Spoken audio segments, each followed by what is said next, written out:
Well, good morning, everybody. Glad you could join, I guess, all of us this morning in our coaching session. Today, we're going to do the business evaluation. So this is page 66, or you can check your email for the fillable version that I sent out to everybody. So I hope you're ready to go. So why are we doing this? Well, this is kind of a 10-point, business checkup, but with no probing. Sorry, I had to do it. I had to do it. It's not gonna be physically painful, but sometimes we need to step back, take a high level view of how our business is going, and maybe just point out some things to ourselves that we could emphasize as we go throughout our planning sessions and things like that. So take a look at the first paragraph on page 66. I wanted to just kind of point out something. There's a reason why I put this intro paragraph here. First of all, you can see there's 10 points. They can shed some light on our business. A lot of these things you're doing already just need to continue. And I think that becomes the challenge, is how do we continue to do what we did well and keep that going, So I certainly wouldn't want anyone to think that we evaluate a business because it's got all these flaws to it. No, it's got a lot of things that are going well. And the trick is going to be to keep those things going. I'm mentioning the hexagon principles, goal achievement cycle, and core 4. This is kind of Berkshire coaching language. I hope that you're kind of starting to get familiar with when I say hexagon principles, what do I mean by that? And so if you don't know exactly what that is, just go back and look at those pages, what the hexagon principles are. But simply put, there's 6 things that help us improve or change something. And the next one is the goal achievement cycle, which is best used when we're talking about leading measures and the daily tasks that we need to tackle. And then the core 4 is this is a view of where am I in different principles. So like if I often use open houses as an example. Let's say I've got I don't believe that open houses are very, successful, or maybe there's a technology that I don't need to use. I don't need to use Real Scout. I don't need to use Moxie. I don't need to use a CRM. Whatever that thing is, the core 4 helps you understand where you are with phases of your understanding and implementation of an idea or principle. So they're all a little different, and they can shed some light on how to move forward. So take a look at the 10 sections. And my question, well, I guess I'm going to say this first. What's missing? Is there anything in here that you think that we need to add? So we've got historical results. We've got kind of a general overview. I'm kind of like, how are you? Like if we were sitting down right now, I'd say, Mariah, how you doing? And you'd say, oh, I'm doing good. I love snowmobiling. And I'd say, great, right?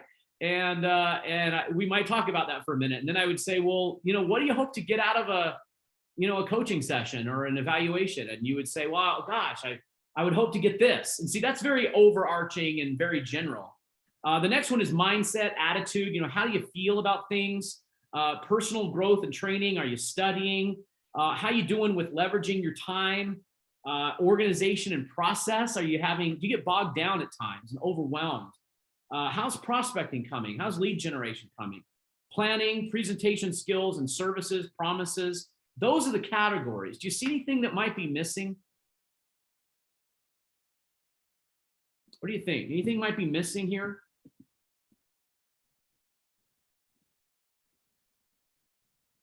Well, be thinking about that. If there isn't anything that comes to mind, we probably have a pretty good approach to looking at how our businesses are doing. I can tell you already, well, okay, let me ask you then. I'm not going to say it. I'm going to ask you, what do you think as generally, maybe we can take this group. What do you think we're weakest in? Which categories? You can just unmute and talk or chat if you want. The consistency. Yeah, so that's going to come probably under organization and process. But I agree, and I highlighted that. I picked 3, Pat. I picked 3 that I think that are generally the problem with most of us, and I picked 3, and that was one of them. Anything else, guys, you think is a problem, or normally we struggle with?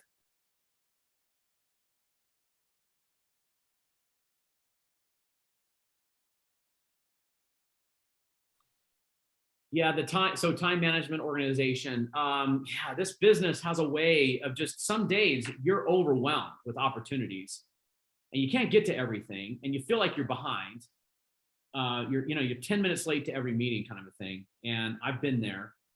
And I get that. And it's probably the nature of our business a little bit. I can see, so got planning, we don't really do a good job planning, do we?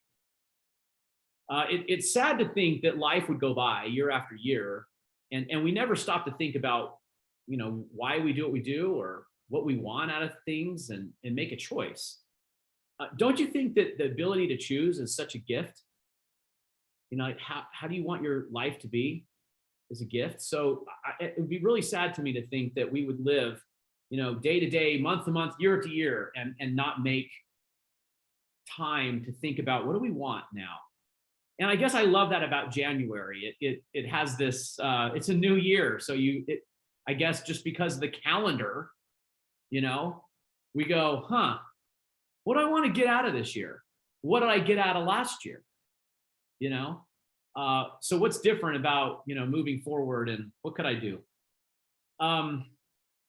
You're going to hear me say this a couple of times in the planning seminar. I think the biggest problem is that we think we have to do what someone else wants us to do. I think that's why goals and planning become so tainted. And so I would like to change that. I'd like to say, God, it's your life. What do you want to do? I've had people tell me, well, they want to get out of real estate. I said, well, it's not really what I was after here, but we did some soul searching. Anytime someone says, I love real estate, I just don't like people. I like houses, but property's good, but people, they're a problem. I'm like, yeah, maybe we should think about something else. Sorry, I had to, keep the laughs coming. So anyway, I appreciate your feedback. I marked leverage and time management, organization process, prospecting and planning are the ones I think we normally have a hard time with. And maybe we need a mindset shift on those categories, So I'd like to think that we can leave some space in our heads to say, I don't have all the answers. So keep being a student of life and be careful of the stories we tell ourselves so we don't sabotage our own future. I think, gosh, we need a big piece of humble pie, to keep learning and use the people around us. So look, I'm gonna tell you something that I learned in a seminar. Some of you guys have heard maybe a version of this, but I think it's really true. And frankly, it's kind of the back story to this evaluation. Okay. So it goes like this. So this must have been 10 or 12 years ago. I'm at a seminar. This was a kind of a broker only breakout. If I remember right, I look around the room, there's probably 200 people, and it was broker owners from around the country. And the presenter that day was Clayton Christensen, and he at the time had just retired being the dean of Harvard Business School. He was the most sought after consultant in the world. He was being hired by Disney, Apple, GM, I go on. There's, all the top companies he was consulting for. Matter of fact, he tells a story about Wendy's. He was hired by Wendy's to figure out how to monetize their shake better, which was an interesting journey of story that he told. But he asked all of us what kind of business we are. So I'm going to ask you that. What kind of business are we?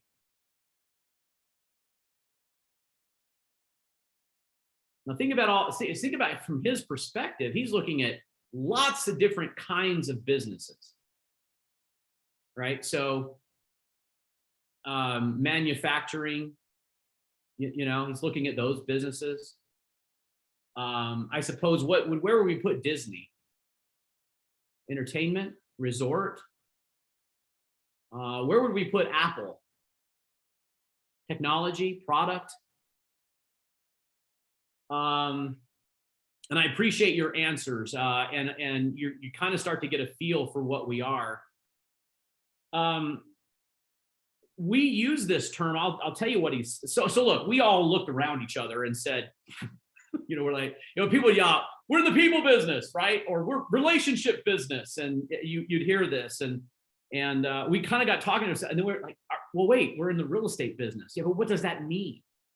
And it was interesting that we all started kind of laughing at ourselves, because here you got all these people with decades of experience, and we can't answer this simple question. What kind of business are we? Okay, before I tell you the answer, why would a business consultant be focused on this issue of what kind of business we are? What do you think? Why would he ask? Why are we starting off that way? What kind of business are you? Why would he ask this? What do you think? Set some goals?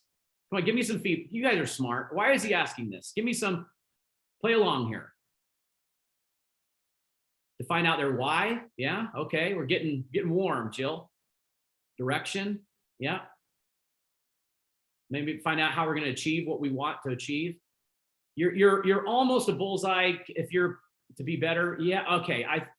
Look, I'll tell you why. If we know what kind of business we are, then we know innately that the nature of our business and what's kind of built into the nature of our business. Therefore, we know the problems. Okay, so we know what kind of business we are and know the problem. Let me tell you what he said. He goes, look, you're not manufacturing. But if you were a manufacturing business, you would be very, very, very aware of what raw materials are doing, like copper, for example. If there's a problem with copper, you're going to have a problem with your manufacturing, right? So that's innately built into manufacturing businesses. Where's the materials? Are they appreciating? Is it hard to get? Is there scarcity? If those are problems, it's truncated, then manufacturing is going to have a problem. You see what I mean? So what if we said, well, what are we? And then we know innately what our problems are. Would that be helpful? Would that be helpful? Head nods.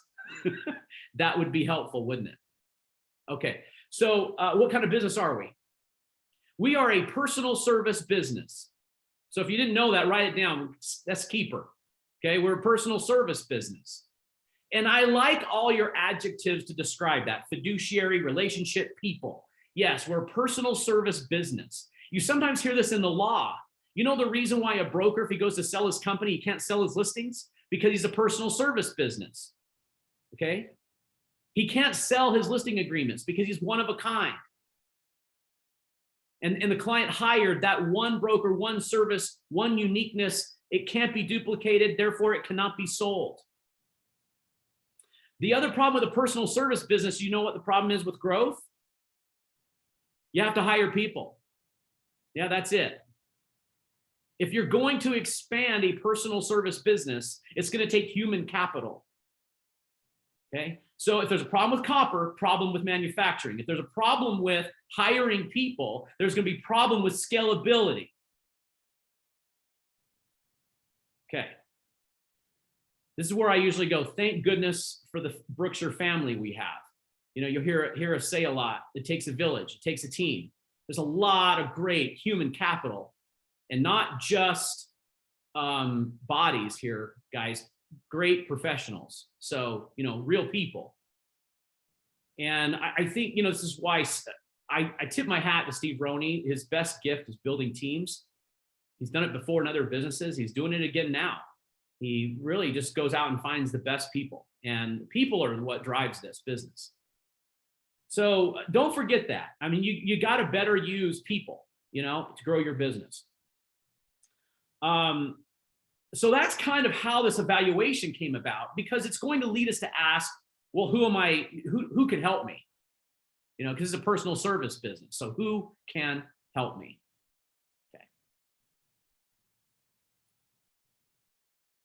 Nicole, look at Nicole's statement. If you know the McDonald's story, yeah, they funded real estate eventually, and that's why they became so wealthy, is because they figured out how to own the property that they were putting the stores on, and they became a real estate business. And it's has anyone seen that movie? It's the story of McDonald's. What's it called? Do you remember what that's called? The story of McDonald's, or the movie? Oh, The Founder. Is that what it is, Debbie? Called The Founder. Okay. Yeah, it's very, very interesting. It's a little cutthroat. You know, the I didn't realize you know, how that all came about, but yeah, it's on Netflix. Yeah, interesting story about that. And yeah, they became wealthy because of property. Okay, so we're a personal service business. We've got to be good at using people around us, and that's how we scale. If I could just pull one thing out of the lab here, let's take one little, you know, sorry, petri dish. Or growing bacteria. Maybe not a great example, but if I took something out of the lab here and I took our overwhelmed days, okay, where you can't get back to everybody, the solution is delegation to people. That's how you do it. That's how you scale. So how about our own company? Let's take a look at top teams in our company, okay, or top producers in our company. What do they do well? They use people, you know, so they use people, and it's kind of a process of growing the business. You know, we just keep adding people or better using people. The beautiful thing about Brookshire already is we already have so much help with so many different great people around us. You know, I mean, some of them are on this call right now. I'm really grateful. I don't know about you guys, but I'm really grateful for Joe Lowry and his eyes on technology and the problems that we're having. Right? I'm glad I don't have to worry about that. And if there's a problem that comes up, I know I can go to him and have it solved. You know, and we've got a lot of leaders like that have really deep verticals in their particular niche. And this is how we scale. This is how we grow a business. Okay. All right. I'm going to share my screen, and we're going to go. Let's see. Let me close my email. I don't want anyone getting an idea of who our guest speaker is.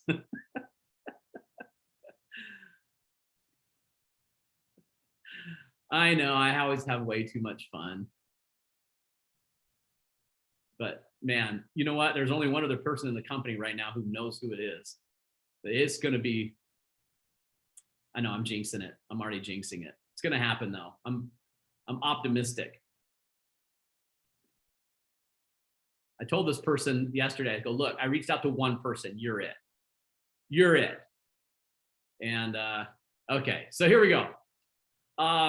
What I'd like here are scores in this, and I think this will help you kind of get a high level view of your business. Last sentence right here, or this last paragraph, is an emphasis on, let's not don't you look at the business evaluation as what you want to become. Okay, let's just be honest about where we are right now. That's what the evaluation is. So be careful not to, I don't know, spoof it a little bit, I guess. You know, you're going to look at this and just be honest with your answers about where you are and where you're going. And okay, first, our statistical categories. This is probably going to take you a little bit of work to do, and I'd like you to keep this. Matter of fact, I wrote at the top of my page here, keep copies each year of your business evaluation. So what we want to know here generally is, well, look, we're talking about the age of the business, the volume of the business in the last 3 years. The adjusted GCI is your gross to your business. That's what that is. Your gross to your business. Okay, that would be the same thing that we put on the first level of the planning chart, right underneath purpose. And I'm hoping you guys are starting to get familiar with some of the language about how we're looking at business. So underneath purchase on the planning map is our adjusted gross revenue for our business. Yeah, let's put the units in. Pretty clear. We want to know how many units are generating this revenue. And then we're just going to rate kind of how we did historically, how you feel about that. Scale of 1 to 10, that just goes back up here on the top, and we'll put that score right there in that box. Okay. So that might take a little bit of homework to do to pull your numbers. Look, good CEOs, you're going to know your numbers, right? You should know what you've done in the past. Numbers are a good way to measure. I try to remember and remind myself that, numbers are just numbers. There's people behind these numbers. So I don't want to lose sight of that. But if I care about it, I measure it. Bottom line, if I'm really after something and an objective, I'm going to measure process to get there. Okay. So,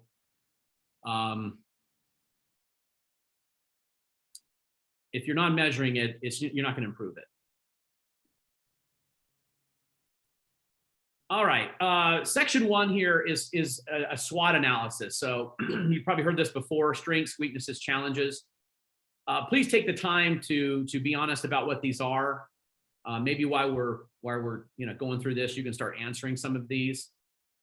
The reason I ask what repetitive problems do you deal with is that this is like, what do you keep running up against? You're hitting a wall. What's that wall look like? And how often are you hitting it? And is this a problem? So we should address that, right? Don't want to skip over opportunities. This is certainly, the glass is always half full. What do we see in the future as opportunities for you and your business? So what does that look like? And, how can we be ready for that?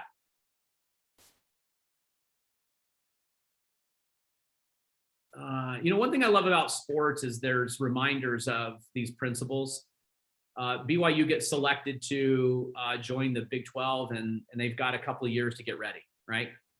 So same kind of thing. There's an opportunity, but how do we become ready for that?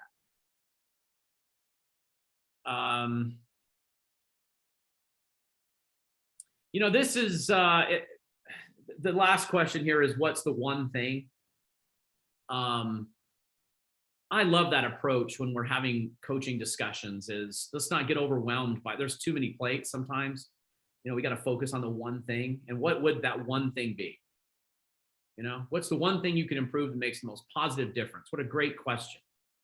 What would that be for you in your business? What's the one thing that could improve? And it would make the most positive difference. I'd probably ask you why. Why do you feel that it would make the most positive difference? As kind of digging down into the effect of this thing. I think that's a good exercise, so we kind of get clarity on what that is.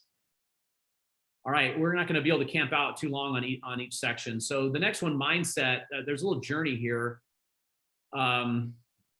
Generally, I ask you how you feel about the business, this is why I jokingly said, some people have said, I'm going to leave the business. So this is the section that reveals that.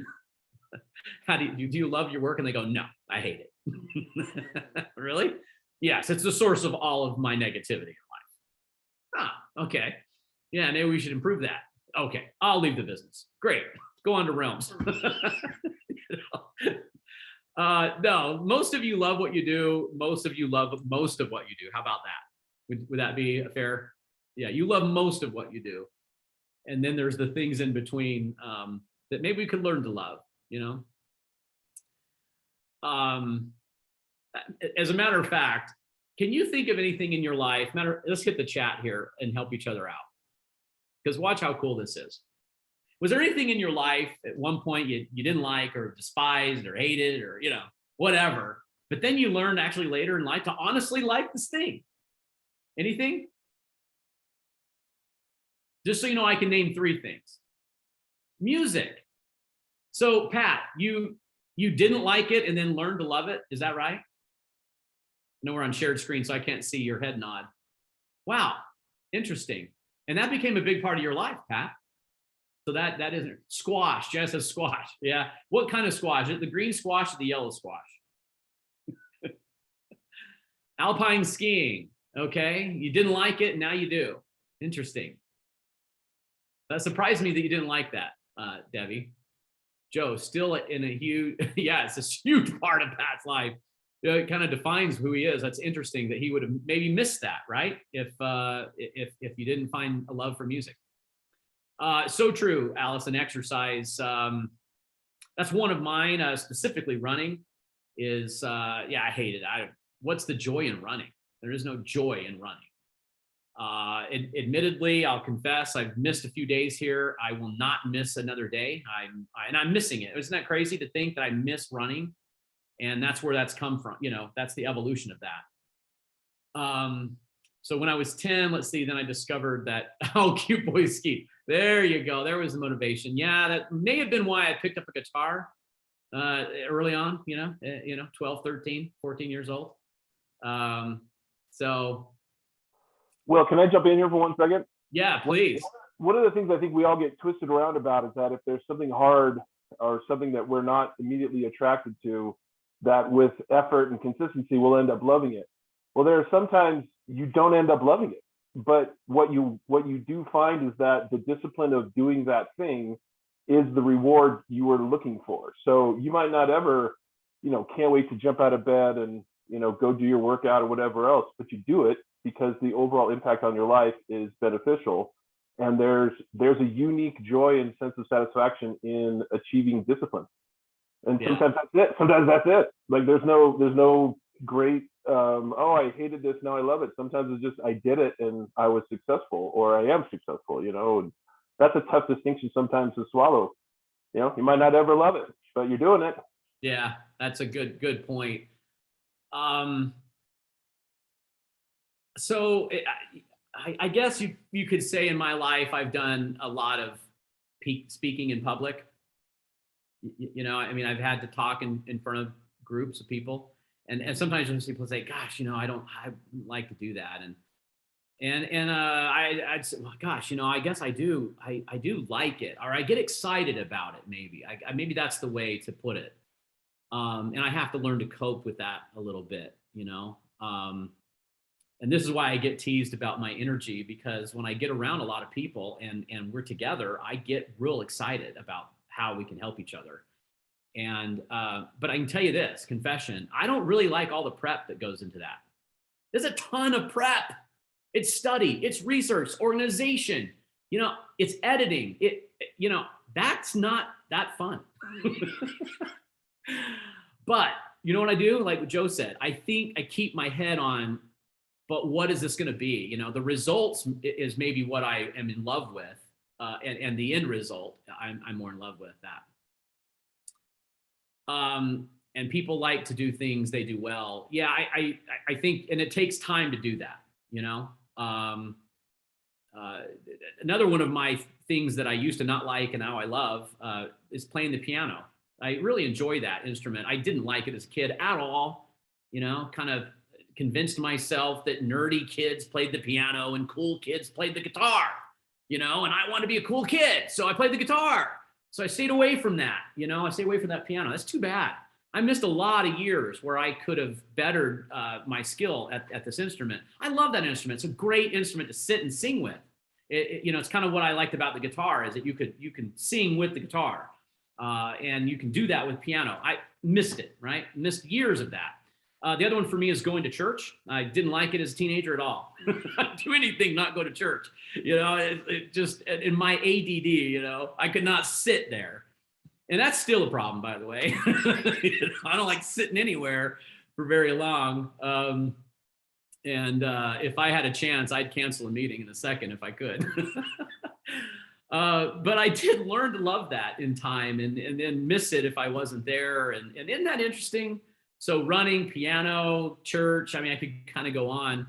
Egg whites was another one, I couldn't stand the texture of egg whites, but now I was like, it's a good way to maybe lower down a little bit of the fat and cholesterol that's coming from an egg. Anyway, I think when we're looking at some of these things, this attitude section that we're on here, think about that.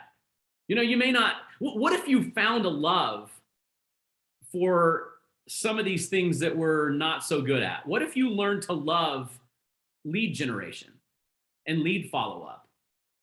What if you could just shift your perspective of it, and all of a sudden now you're enjoying this, We hated going to the gym. Now we love going to the gym. Can we not do that with some of these areas that we need to improve? Why not? Could we leave some space that this is possible to learn to love the things that we don't yet like? I think it's possible. I think that's kind of a unique thing to think about. Am I in my own way here? Well, I would regret this later and think, man, why was I so negative about this thing, right? So I on this journey here, I actually ask when I'm sitting with someone, I'd say, well, tell me three, if your attitude's good, like tell me three people in your work life that you're most grateful for, And if it's really easy for us to come up with these people, I would agree. Yeah, your attitude's really good. I'm glad that you see that, right? But what if someone said, hey, tell me three people in your work life you're most grateful for, and they go, no, that's a tough one. Oh boy, yeah. Ooh, stumped me on that one. Can you give me a minute? Maybe I could get back with you tomorrow. That might be a problem. I'm telling you, if this was a comedy club, the crowd would be impossible. We're really working for a laugh here, But you kind of see what I mean? If it's so easy for you to say, oh, yes, I get so much help from this person, so much help from that person. Yeah, we probably have pretty good gratitude. And the other one is in life. And that, again, is another great indicator how you feel about things.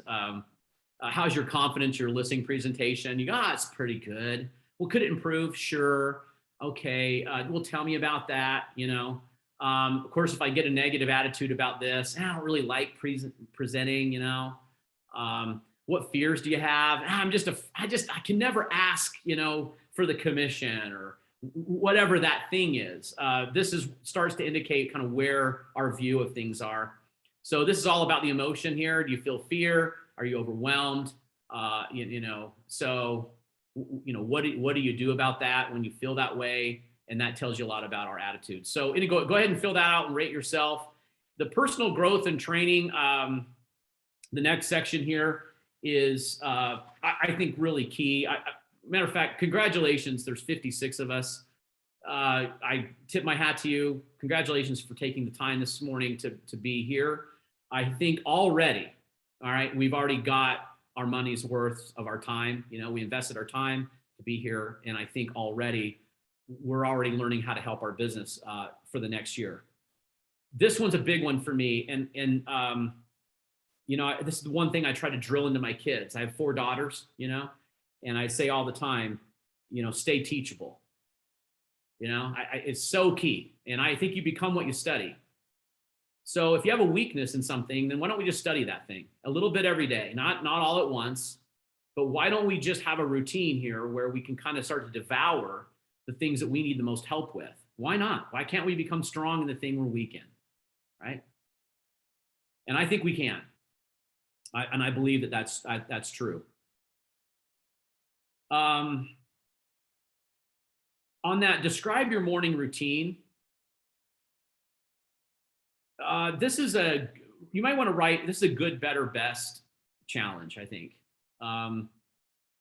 Look, for the most part, and I'm looking at your faces, I don't imagine that, any of us are doing like bad things in the morning, We're not destructive, and so that's not really, we're not trying to go from stop a bad habit and going up the scale here to something good. I think for the most part, we're going to have to ask ourselves a question on whether or not we should give up the good for something better.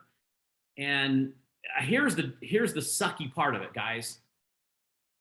It's not always going to be that obvious. All right? Because every one of our lives are different. I hate to tell you that, but for me, I had to stop reading the paper, right? I had to turn off the news. So, and some of you like, well, is that bad? Look, I don't know. I think it depends. For me, it was starting to, create negativity and stress somehow. And is it nice to know what the world's up to? Sure. Right? So that's why I don't think it's a bad thing. Look, I even gave up Rush. Okay. I gave up what I call hymns set to prog rock. Yes, the lyrics can be read in church, guys. I'm just telling you. But I gave that up for something a little better, and I started listening to things that were more of this study, And I kind of divided it into either spiritual categories, which I tried to get a diet of, and then I tried to get something that I maybe needed. And some mornings I needed Jim Gaffigan. I needed Brian Regan. I just wanted to laugh. I needed humor. And other times I needed things like how to build relationships, or how to handle tough conversations, or how to be a better presenter, how to learn to connect with people. And I would go look for that. And then that would be my morning routine. If I were to suggest that there might be one thing you could do that would make the most profound difference, I might suggest that you look at your morning routine and improve it. If you improve your morning routine, you'll improve your days, weeks, months, and year. And be careful about like the mindset here, like you realize the first thing you do when you're cleaning something is you got to remove something you don't want before you put something else better. You ever notice that? The first step to cleaning up is discarding things. So think about that. And it's going to be different for all of us. All right? It's going to be different for all of us. Okay. So nothing you can't do, nothing you can't learn. You become what you study. Okay, here's our time management section. We got about 20 minutes left, and we're a little behind. Sorry, I get off on these stories. This one's hitting these time drains. So I just normally ask you, what are you wasting time on that you feel like, could you hire this out? That's usually what I put right here. Can this be hired? And I would always put hire your weakness. Don't hire your duplicate. This is the one thing that I question sometimes when two great agents just team up together.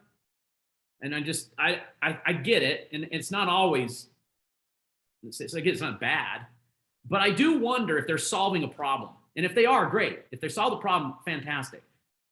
I wonder too, though, if there's a weakness in both agents, are they thinking about that? Is there something they could hire here? And remember, back to Clayton Christensen's point of view here, we're a personal service business. We need human capital. So who do we hire? Organization and process. Only way you're going to scale your business is to be able to handle those days where you feel overwhelmed. So I'm asking, are there, matter of fact, see these two questions right here, Clayton asked us. He said, I want to know the first step. What's the very first thing that has to happen for a transaction to occur and then revenue to occur? What's the very first thing? And we debated that as a group. Can you get down to where the very first moment is?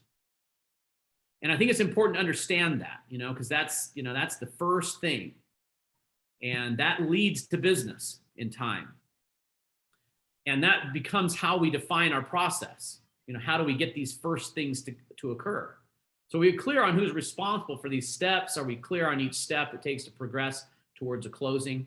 I've called this the income cycle, over time. What does this look like over time? And I'm not talking about escrow. That's part of it, and inspections and overcoming conditions and all that. That's part of it, but that's not, I don't think that's the heart of it.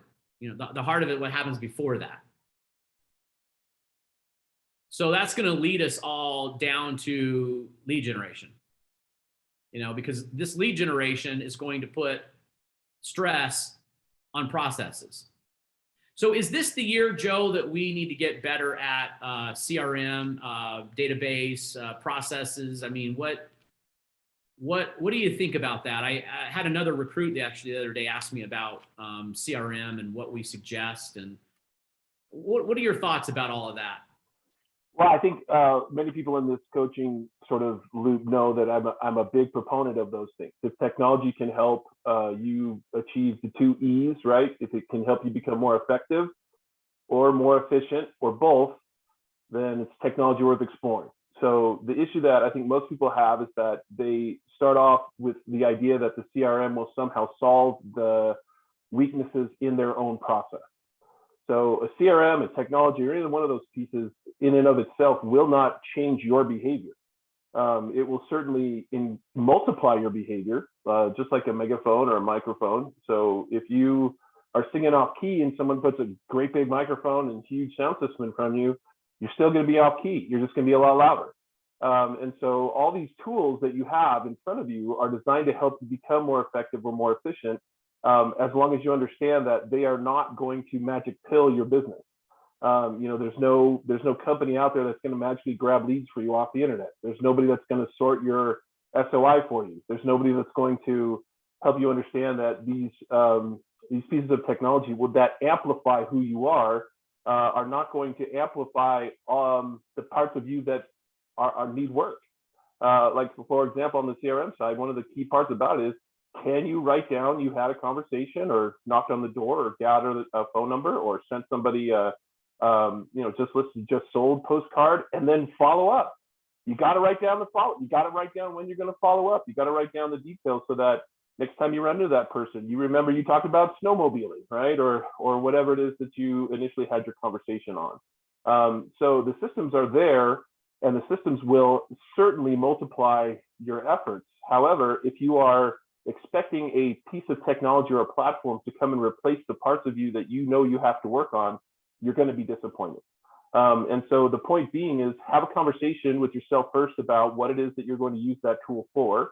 For example, automation. Automation is fantastic. You can automate your email drops. You can automate your follow-up letters as long as you schedule them, right? You can automate a lot of these things. But if you're not good at scheduling your follow-up, how's that going to benefit you, right? So now you have a generic form letter email that's blasting out 2 times a month, and you never follow up, right? So those are the pieces of the technology that certainly are powerful in the sense that they will multiply and amplify your efforts. However, they will not fix a behavioral weakness. And so in this particular time, when everyone's kind of taking a look at their business and saying, how do I climb that next rung of the ladder? How do I get to the next level of income? How do I make it into a different recognition club? How do I win these rewards that I've always wanted to? You certainly have to ask yourself, what is it about my personal behaviors on a daily basis that is contributing to me being held back from that next rung? If you can address those honestly and do that, then all these technology tools that you mentioned and that are all in the book, in the manual, we'll cover a lot in 2 weeks as well. All those things are, they're not going to fix that one problem that you don't want to solve yourself. Mm-hmm. Right? If you're not good at meeting people or you can't get over your shyness in line or you can't do any of those things, the CRM is not going to do that for you, right? If you want more meaningful relationships with your clients and the people that you hope to become clients, the CRM will not do that for you. It will provide you with a giant microphone and a giant sound system, but you better make sure that you have the song you want to sing straight, so that when you approach those technologies, they actually enhance your business as opposed to making you more frustrated. Yeah, I think too, Joe, the nature of most real estate agents is we're not really good organizationists. We're not really behind the computer. We're more out in front. Most of us are, people-centered. And so what happens is our personalities tend to, this is why we commonly have this problem of organization, because we're kind of not wired that way. So often, if you look at our really top teams do a lot of units, they're often hiring this job to be done. I want someone to what? Update my database, keep it fresh, keep my marketing consistent. These are being hired out. Our top agents doing, say, $1 million more a year. Yeah, they're not managing that. They're hiring that to be done.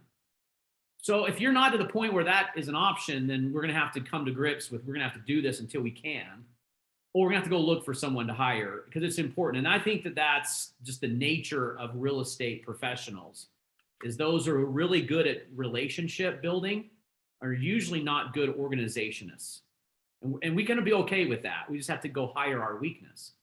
This is why we have teams, we have someone to rebound and someone to assist, We have someone to score. So we'll get a good team here.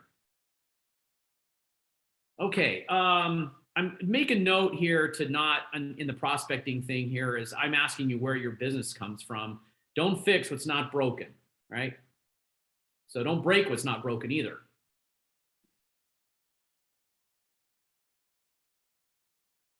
And I always ask you guys, describe the condition of your database.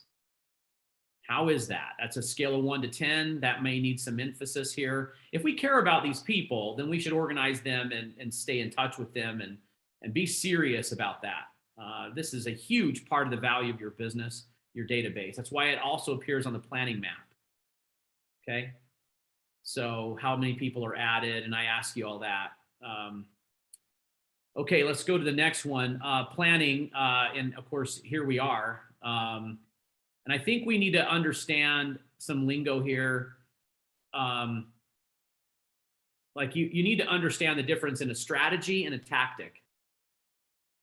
So strategy is more overarching. You know, like a strategy would be meet new people, make new relationships. Okay, that's a strategy. I want to do that. I want to meet new people and make new relationships. And the tactics are how we go about doing that. So I'm going to, join a network group. I'm going to take more people out to lunch or dinner activities. If Nancy Ernie were on this call, she would say, I'm going to go ski more often. I'm going to ride the lift and meet people. So that's a tactic. A lot of her business comes from riding the lift. Right? What brings you to town? Great. Where are you from? Well, I'm a real estate professional here. I've lived here for decades, right? So that's a tactic. Know the difference in that, okay? So strategies and tactics are different.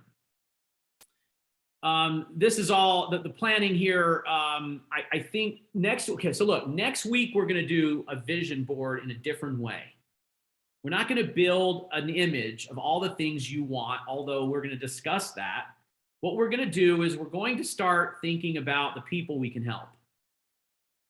And we're going to think about what's behind that, the family. What brings them here? What problem are we solving by helping them find a home?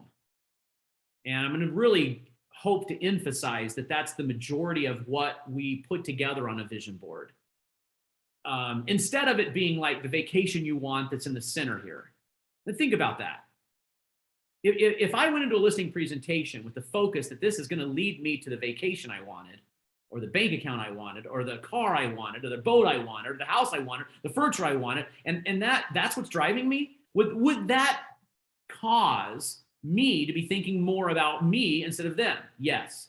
So, see, I don't like vision boards for that. Matter of fact, throw them all away and burn them. It's not who we are.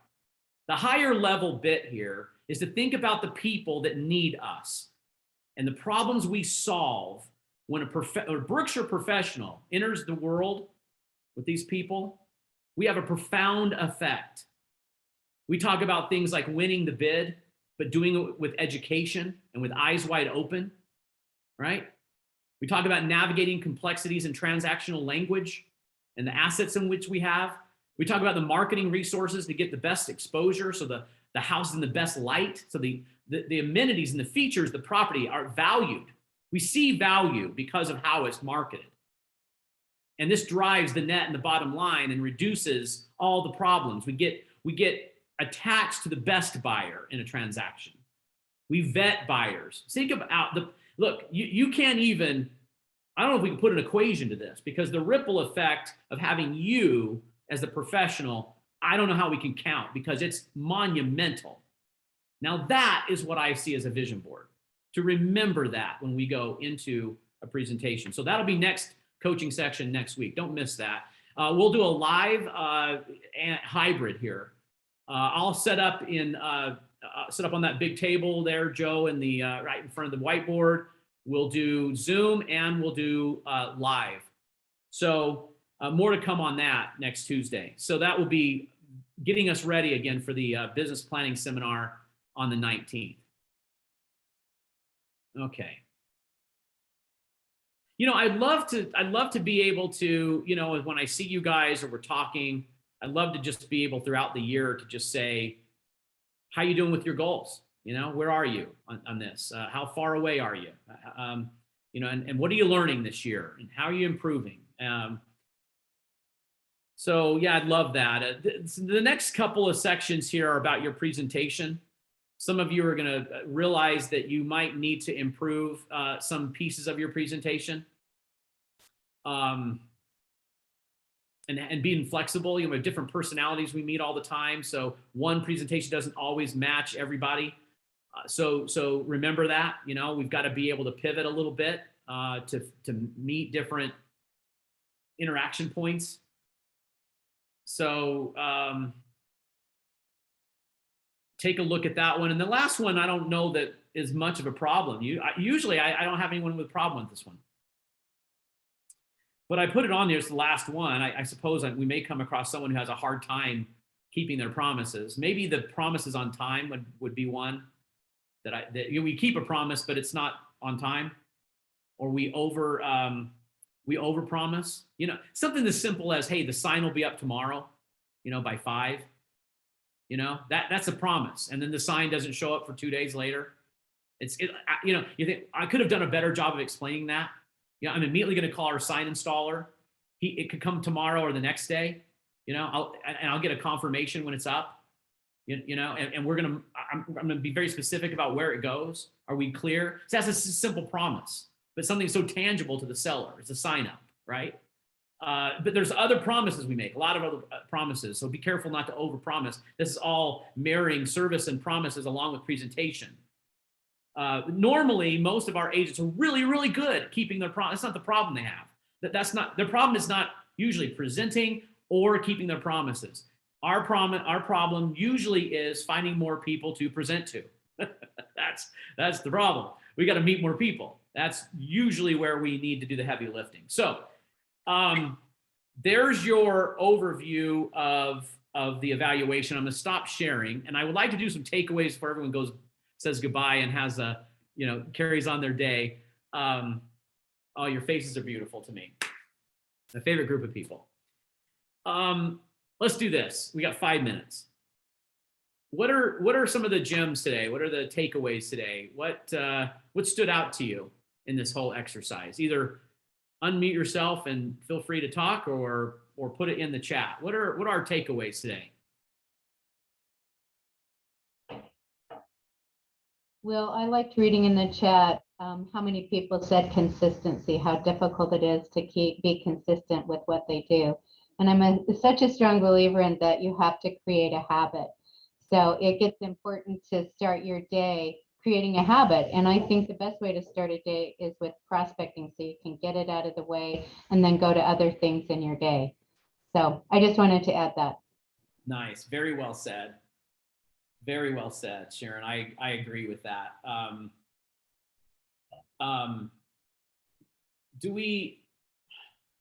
Does anyone struggle? Okay, so do we all agree with consistency? I mean, who wouldn't? You know, right? Everybody, consistency, habits, good. You know, my warning is you can't ever be perfect at it. That's the thing. So what sometimes happens, because it happens with me, is like I'll say right now, I realize I have not exercised for too many days. I hate to even really count. So does that just mean I just don't exercise anymore? I just don't do that thing anymore at all? You know, the best way is just to get back at it, you know, like just do one today, you know, one thing today. When it comes to the prospecting, you can reach out to 3 people. I promise you have time for 3 people. So just do that. You know, I think the thing here is to just start and don't be so hard on yourself, and don't compare yourself to someone else. You know, and Sharon is so right. And look, when you put your head on the pillow and you've done what you knew you're supposed to be doing today, you're going to feel great no matter what the outcome is. You know, you'll feel great about yourself. So Janet says improve morning routine, which is along this lines of consistency, and improve your day, improve your business, improve your life. That's it. I think I mean, if I had one thing I would teach anyone, I teach my kids this: you improve your morning. You know, you improve your morning, you improve your day. And I told you guys, I could no longer consume the news in the morning. I did that for years. My first thing I did was get the paper off the driveway. And then I would read the front page. And it's always horrible. The media loves a bad story, right? So I'm consuming, as soon as I wake up, all this negativity. Had to stop doing it. I don't do that anymore. And that's been a big shift. So let's see, there is nothing better than to end your day knowing you were productive. Yeah, I agree, regardless of the outcome. Other takeaways. Okay, thanks, Nicole. Let's see. Let's see what I am good at and how I can enhance that. What things do I need to enjoy and focus on my routine, unique ability. Please, you focus on your unique ability. I'll give you a little hint about our guest speaker. All the odds were against this person in the particular profession. All the odds. And yet they rose above all of that and became amazing at their craft. But, and there's going to be a story point here where they'll say, someone saw the skill in me, and the other person said, and later, and the other opportunity saw the skill in them immediately. And they went with the person who believed in them immediately. And then I think about ourselves and how critical we can be of ourselves. And that's too bad, but you're going to love this story. You'll love this person and this story. Let me keep reading here. I just really like having the chance to honestly answer these questions. Okay, thanks, Brooke. I hope it gives your mind an exercise on, what can be improved this year and what do I want this year, and different, lenses to look through on our business. I do believe that the human ability to not only transcend problems, to become more than we are, I think it's maker given. And I'm grateful for that. And I think we all can look in our lives and realize we learned something we didn't know. We became something that maybe we even questioned. Anytime you've ever said to yourself, I can't believe I did that, even if it was privately, like, wow, I can't believe I did that. You're confessing a little bit that your belief was not in line with even your obedience to a principle. It wasn't quite there. But after you did it, and then you achieved something, then you got the belief. So guess what? Don't wait for the belief. Okay? Don't wait for it. Just go do it. You'll learn to love it later, right? You'll believe it later. We'll just put belief on the shelf and just go do the thing. Okay? Obedience to true principles has an amazing effect on our life. So, and there's nothing you can't do. Just start today and do a little bit of time. I wanted to say on sales meeting, I wanted to say, don't anyone set a New Year's resolution. You know why? Because they all fail and they're not kept to. You know what we should do? New lifestyles, right? So marathon mentality.